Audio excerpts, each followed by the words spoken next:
बिस्मिल्लाहिर्रहमानिर्रहीम। दोस्तों, आज हम अल्लाह की हम्द व सना के फ़ज़ाइल के बारे में बात करेंगे। तो दोस्तों, हदीस शरीफ में है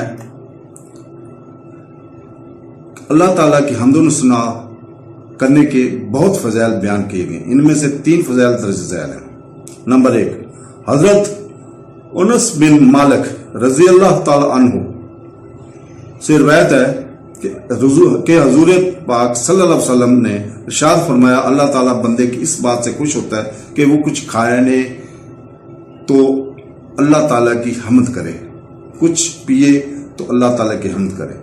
हजरत जाबर बिन अब्दुल्लाह रज़ी अल्लाह ताला से रिवायत है, हजूर सल्लल्लाहु अलैहि वसल्लम ने इरशाद फरमाया, सबसे अफजल जिक्र ला इलाहा इल्लल्लाह है और सबसे अफजल दुआ अल्हम्दुलिल्लाह है।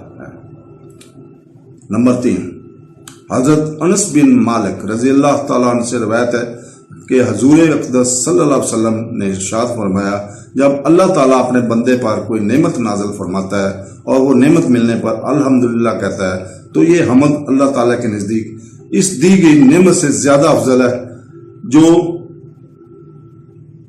नेमत दी गई है।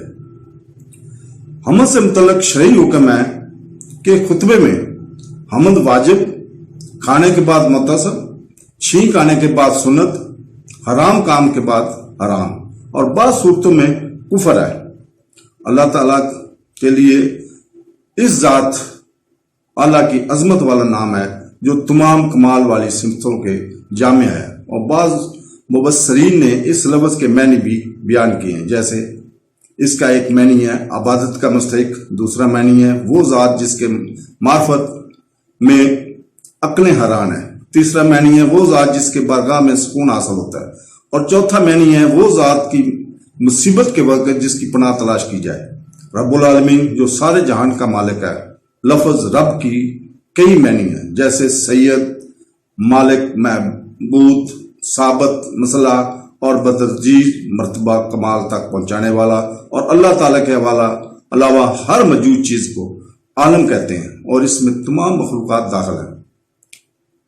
अल्लाह ताला हमें कुरान और हदीस समझने की तौफीक अता फरमाए।